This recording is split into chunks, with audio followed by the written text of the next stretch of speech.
Well,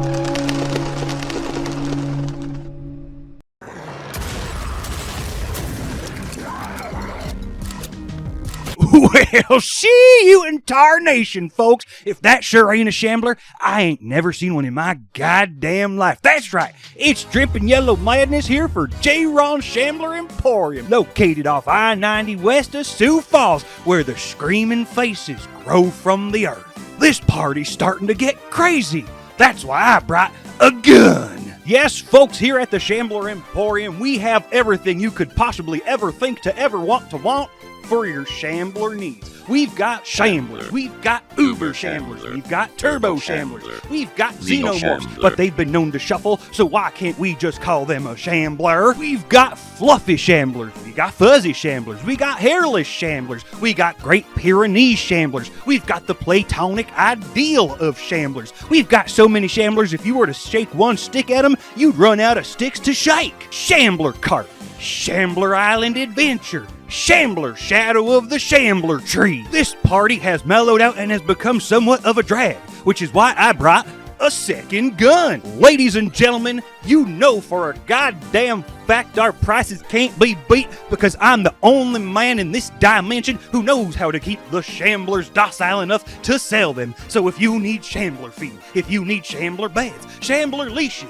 if you need shambler wheels to get your shambler exercise, we've got you covered. Shamblers in the shower, shamblers in the yard, shamblers at the Grand Canyon. If you can put a shambler there, you're gonna have a shambler there, and there ain't no shambling about it. If you can shuffle, if you can hobble, and if you can shambler, then you need to head over to Sioux Falls, and then you need to get on I-90, and you need to head west, and you need to take that exit right where those horrific, screaming human visages sprout from the godforsaken earth, and take your butt to J-Ron's Shambler Emporium. Ladies and gentlemen, it brings me great pride to inform you that this party has, in fact, leveled out to a level of rowdiness that is very much acceptable, and I will now be defaulting back to the first gun I brought. And I know what you're thinking, Drippy, why the hell would I need a shambler? Well, do you have crazy interdimensional beasts coming for you? You need a shambler. Do you have some roided out rage monkey who calls himself the Ranger as if he's Aragorn, son of Arathorn, coming for you?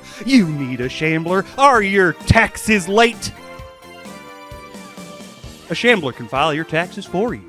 So, ladies and gentlemen, I implore you, if you got anything you need for your shambler, you need to come on down to J-Ron Shambler Emporium, where I guarantee we can meet all of your shambler needs, or my name ain't Jonathan J-Ron Romero. It's not.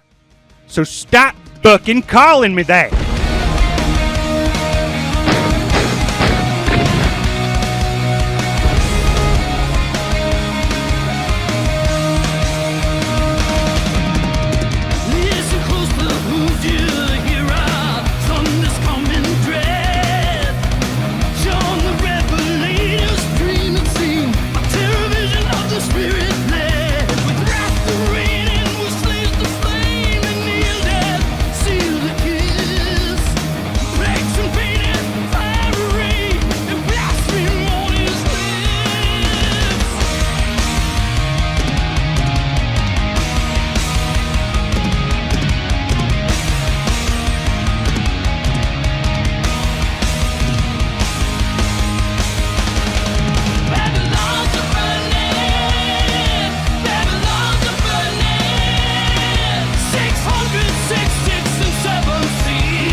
I've gone on record as stating that Project Warlock stands as the gold standard for the new age of classic boomer shooter, and that sumbitch still holds up today. Brutal combat, killer soundtrack, incredible classic level design, a double barrel that sounds like pure hillbilly mayhem, and just badassery oozing out of its wazoo. So when a sequel got announced, you know I was bricked up for that shit. But when the game launched into early access, I played some of it on Steam and it crashed so hard that it shut down my PC, ending the stream early. And then a week later, all the levels that existed were deemed too damn long by the developers, separated into multiple levels, and I decided I would probably be better off waiting until the full launch before tendering my dipshit opinions, and wouldn't you fucking know it, here we are today. The titular Warlock, having fought his way through the hordes of demons, creatures from the Thing, and the endless forces of the military-industrial complex, takes his throne in the pits of hell and rises to ultimate power. Enter Palmer, a former student of the Warlock, just chillin' when one fine day with a woof and a purr, a necromancer tries to kill him at the behest of his former master. Well, you have a sword, and guns, and fucking wizardry, so you can guess just how well that goes for them. Simultaneously, Anime Green Elf Woman, another former apprentice who has been imprisoned in a Wild West version of the Phantom Zone, also decides that she's pretty much done being there. Also as well, at the same time too, a third former apprentice, this time a demon named Kristen for some reason, is lost in space and decides that she too should probably kill this guy, who I'm guessing is just an all-around douchebag, because you kinda have to be to get not just one, but 3 boomer shooter protagonists to want you dead. It's like if Cock Knockem, Seething Steven, and Damnation Fellow all just decided to come to my house, hold me down, and just pink belly me for 13 hours straight while the Deathstalker 2 theme plays on loop. There's a point where I would just have to ask, man, did I fucking deserve this?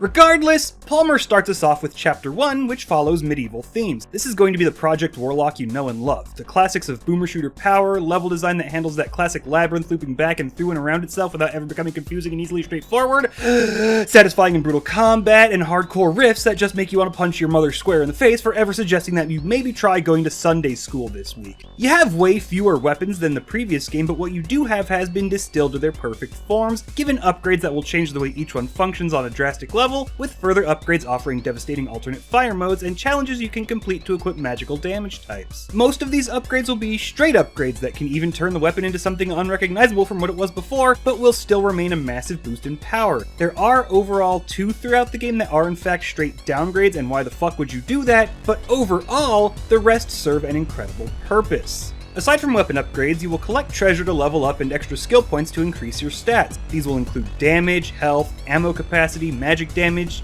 yada yada. Perk points will further increase your ability to do horrible things like Magnet, which will attract pickups, chances to spawn magical effects on kill, reduce damage from explosions, etc, etc.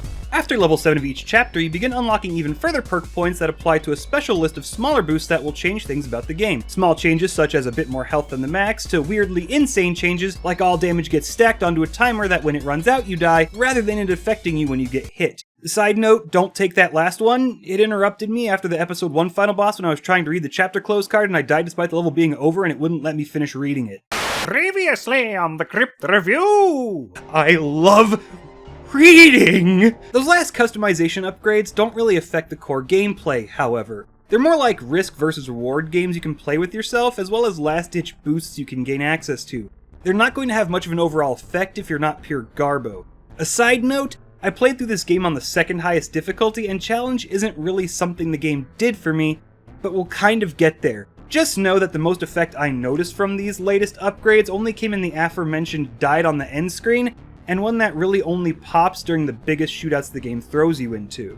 The weapon upgrades are a really cool idea and for the most part are incredible game changers. The stats and perks work just fine and make devastating amounts of change to what you're capable of, and you may have noticed this portion of the video started talking about Palmer and diverged, but that's because we're actually still talking about Palmer. Uter, our second character, will play mostly the same, and Kristen, our third, will also play mostly the same, but what changes are just how certain weapon archetypes can evolve and what magic they have access to. Each character gains 3 spells. They will each have an amount of time they work, after which they go into cooldown with enemies killed by the spells, having a high chance to drop some pickups to reduce said cooldown. Palmer gains dual wielding, a flamethrower spell, and ice spells. Spells can also be upgraded once each, by the way. Uter gains a speed boost, poison spray, and magic crystal shotgun spray spell. Kristen has the ability to summon minions, a survive dying spell, and one that I think is completely useless that I used like 30 times, supposedly does something but you never really see what it does, so I can't really check if it's actually very effective. Thanks, devs! Anyway, much like getting broken up with at prom, we're back to Palmer. He's our classic dungeon crawling boomer shooter guy. castles, temples, pyramids, demons enhanced by technology, classic level design and layouts, the demonic morphing into cosmic horror. He's a fun boy all around. He even kind of looks like the Warlock from the first game, so he's a nice little comfort to start with. Also, there's Shamblers. You know, big, fluffy, hurling lightning all over the place. Also, there's Uber Shamblers. So here I am, an absolute stag of a wizard with my sexy little rocket launcher that if I alt-fire hurls out 4 rockets and suddenly blasting through a tear in space and time come the words Uber Shambler, and I activate akimbo and alt-fire the rocket launcher, putting 8 Patriot missiles into his Uber rectum, laughing so maniacally that Jesus erases my name from the Book of Life. Okay, let's get this out of the way and just destroy the mystique. I am, in fact, talking about the game in almost exactly the same way it plays out. Each chapter has you playing a different character, each chapter only features 12 levels, and each chapter requires you to level up a different character, and each has different weapons. Each one starts with a lot of enemies to slaughter and only ever escalates to absurd heights at a constantly increasing pace. The game is less of an evolution of Doom, and is more of the bastard love child of Doom and Serious Sam, but it's all slaughter maps. The game throws super heavies at you before it's throwing devastating weapons at you, so you start high-powered and only go up from there. You need to level up fast, you need to hit the spectacle caps of your power fast, and you need to throw your player into that shit fast.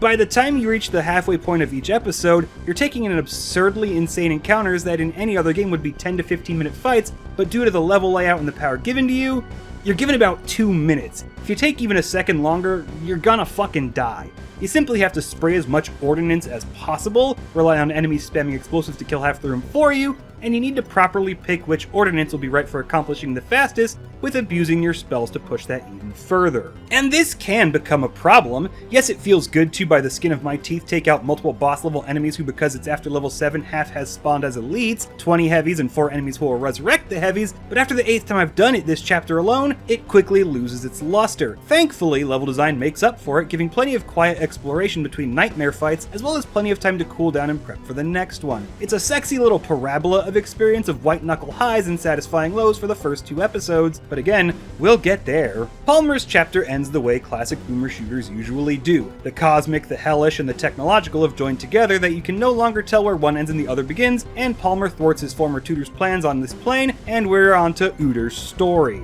Uter, our green anime elf, is trapped in an alternate dimension like a suit weaved in Trinity, New Mexico, with a Wild West theme to boot. Starting with a kunai and a 6-shooter, she sets out to find out just how she can break free. Enemy designs immediately diverge from Palmer's story to native folklore mixed with grim technology of hell, and the role of the Native Americans is filled in by extra thick elf women with blazing red skin. Look, I know the practice of Indian giving is a little elfish, but it would have been a little too on the nose for them to be portrayed as goblins, so we'll just have to play this representation by ear. And if you're mad about those jokes, please remember that extra credits went onto this platform and told the entire goddamn world that when they see prone to erratic violence, uncivilized, drum-pounding orcs, they think black people. So racism is cool now. Fuck you! I would like to take this moment to inform you, dear viewer, that I've been spending this entire time calling this character Uder, and I've only just now realized her name's not Uder, it's Urd. Not U-D-R, U-R-D. I'm going to continue saying it wrong for the rest of the video. I hope you hate it.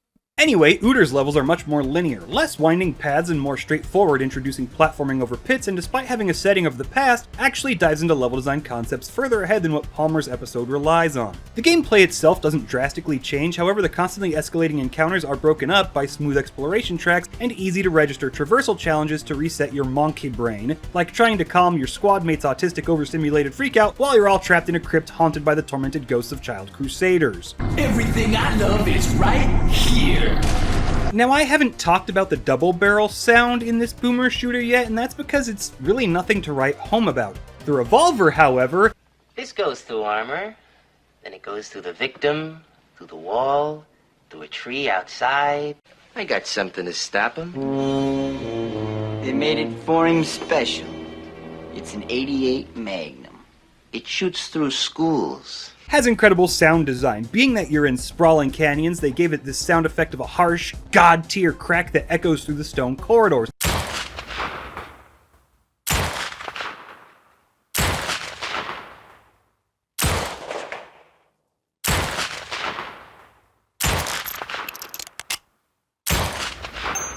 It's pure Western Kino, and then it gets ruined by its upgrade.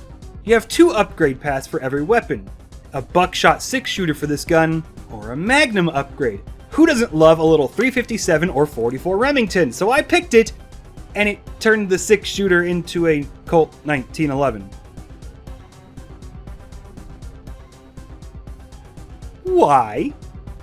So, okay, there's one manufacturer that made a 1911 that's chambered in 357 Magnum, but Magnum rounds are long. 45 ACP is about half the length of 45 Long Colt. This isn't a Magnum.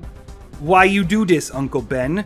Also, its alt-fire is a scope that, despite having the targeting reticle entirely inside the enemy's body, missed every single time I tried to use it. So as far as I can muster, it's fucking useless. That's stupid. Anyway, big titty elf natives and 20-foot tall Wendigos pulling archvile moves aside, the progression of Uter's chapter starts in the Old West, but it slowly transcends technology. From boarding trains to early industrialization to full-on military complex just before the chapter ends. As stated, its level design is much more linear and can be seen as something closer to late 90s, early 2000s shooters, but it's still incredibly fun and engaging, with its through line of theming complementing it incredibly well. Layouts and how the levels play reminds me a lot more of Shadows of the Empire than it does really any classic boomer shooter. On their own and played one after another, Episode 1 and 2 are incredibly complementing and contrasting games that flow to each other naturally. At no point does anything stand out like a sore thumb, as it's clear the same care for classic era boomer shooters is given to both. Hell, you don't even realize you're playing much more linear levels until the end when you look back and think real hard on it. It's this perfect mesh of different design philosophies that share the same bed and have done so for decades. And literally, all of that changes, and I swear they ran out of time, money, and ideas when Episode 3 kicks off. The final chapter sees you playing as Kristen, a demon who is trapped out in space and needs to gain access to spaceships in order to return to Earth and...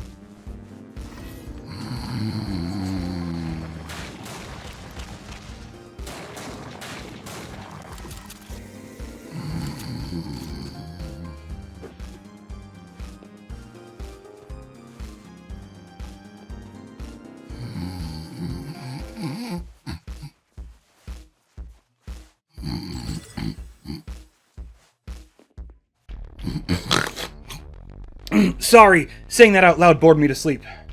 Where was I? The whys don't really matter because big guns and explosions. The problem Episode 3 has is that all of the levels are much shorter and combat just escalates beyond what is essentially the mechanical depth to difficulty Rubicon. I ain't no damn good at shit. You watch me play an FPS long enough and you'll see me miss 4 headshots in a row at point blank with a fucking shotgun. But I've completed Postal Brain Damage on its hardest difficulty, and I'm playing through this game blind on the second hardest, and I'm just being bored nearly to death before I've even hit map 7 of the episode. Sure, I take some deaths, but the game's escalation reaches a point that on hard, most of your deaths come from things that are instantaneously killing you with massively stacked up damage, and that's kind of the issue we run into. Levels are fucking short. Like, it took me half the time to finish the 3rd chapter that it did the 2nd. The designs try to be somewhat a mixture of the 1st and 2nd, with the world design just being trippy space backgrounds with insane superstructures hiding in the background, but it's also nebulously meaningless with no real context or visual interest. Stark, brightly colored megaliths against a sea of stars, or the intersecting rings and spheres at the center of glowing stars, just feels more like toddler stim videos than anything else, and when combined with the "but how crazy can we make the encounter" getting so out of hand that it just becomes gray noise. I can't even really tell you how the soundtrack is for this episode, since there's so much going on in every fight that sound effects drown out the music on the default mixing. I mean, tell me, what's the difference between a fight with 3 mini-bosses, 12 super heavies, and 20 regular enemies, and a fight with 6 mini-bosses, 3 of which are elites, 20 super heavies, and 10 regular heavies? What functional difference does it provide when they're handled exactly the same? Circle strafe the explosions while swapping between ordnance spamming weapons.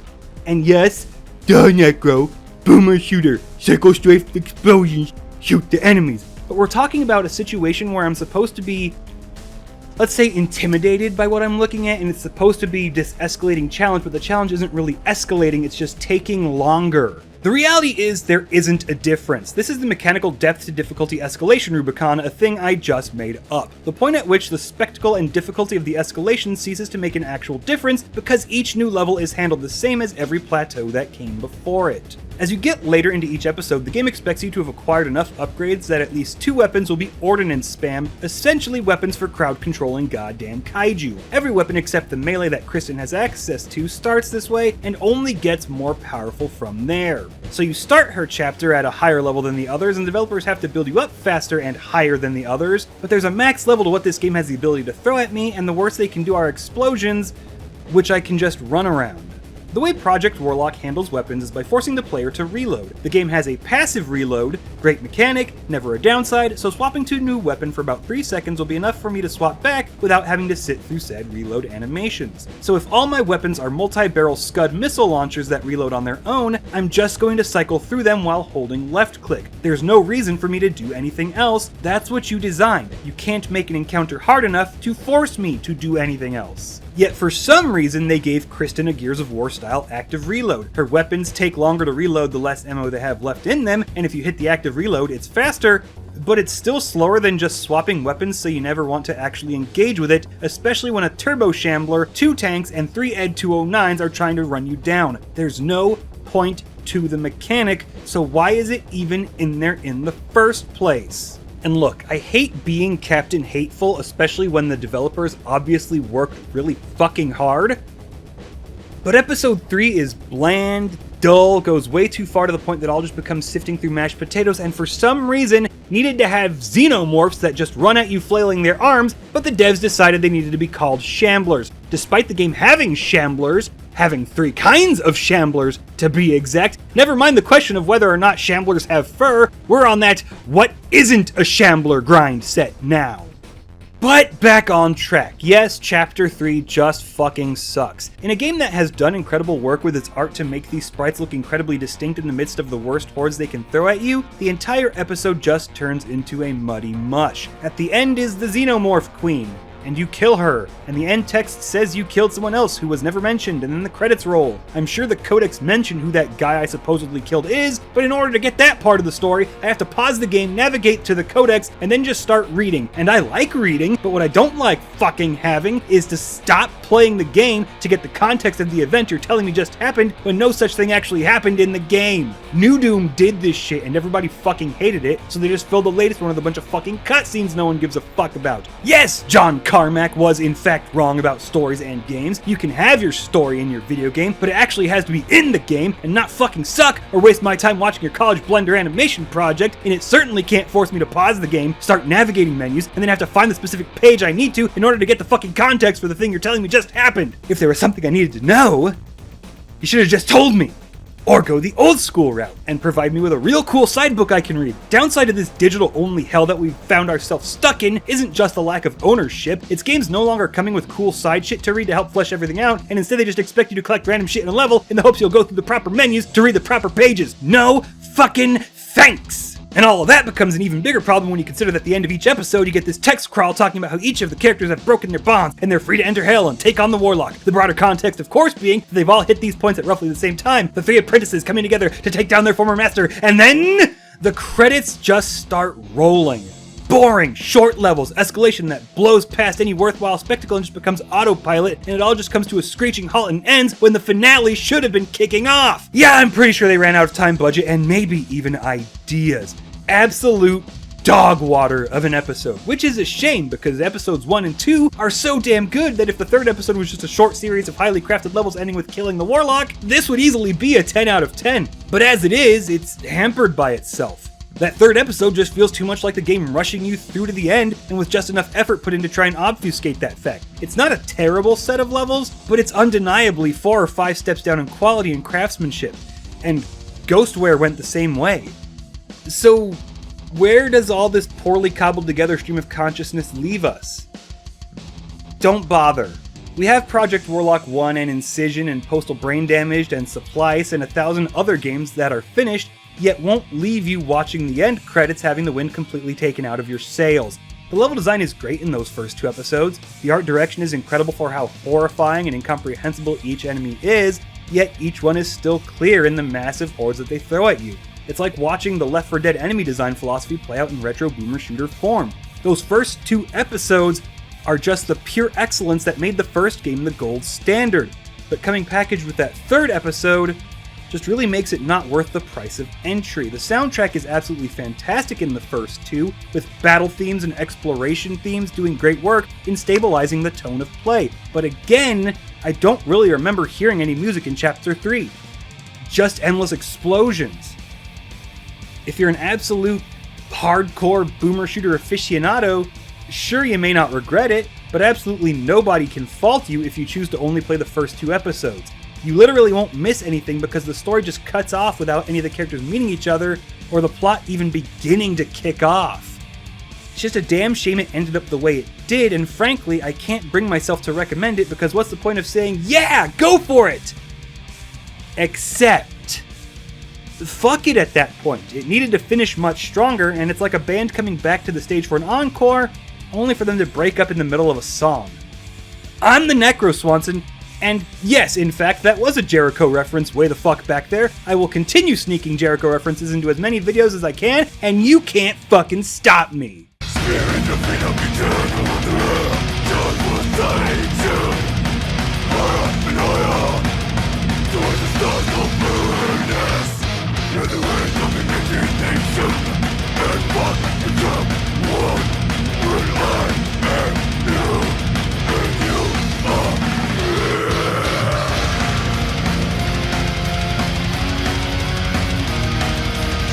Ladies and gentlemen, the Shamblers have escaped.